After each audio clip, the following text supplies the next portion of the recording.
There are three fundamental features of leadership that I think are worth paying attention to. The first is something that we might call the amplification principle. And this is the idea that what leaders do becomes magnified, amplified across the organisation. It might be a few words they say or the way in which they behave, but because of who they are, it suddenly becomes much bigger than perhaps intended. I was talking to a colleague recently who was advising a CEO on this particular point who wasn't kind of buying it. So she said to him, well, can you try out this experiment to demonstrate this point? And the experiment had two simple rules. The first rule was that the CEO had to, whenever they walked about the organisation or went to meetings or held conversations, hold visibly a journal, perhaps a kind of business magazine that had nothing to do with their organisation, and not say a word about it, and do that for a month. The second rule was that they had to check both at the start and at the end of the month the number of subscriptions to that journal. And what happened was the numbers of subscriptions moved from 8 to 80 in a single month without a single word being said about it. And why is that?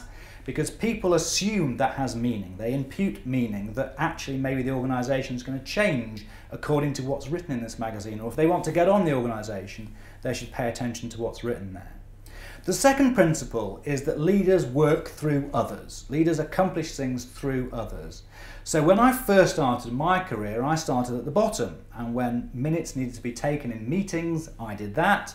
Something had to be photocopied, that was my job. Something had to be taken across a town in an envelope, that was my job as well.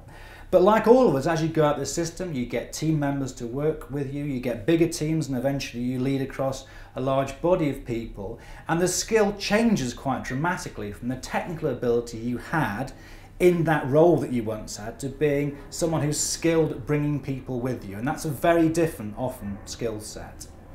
The third area, I think, is summed up simply in the idea that leaders talk. The power that leaders have to make things happen is invested in their ability to hold dialogue, conversations, engage, to move people, to connect people to what's going on, to leave people so that they feel more lifted and empowered and capable after they've come into contact with you.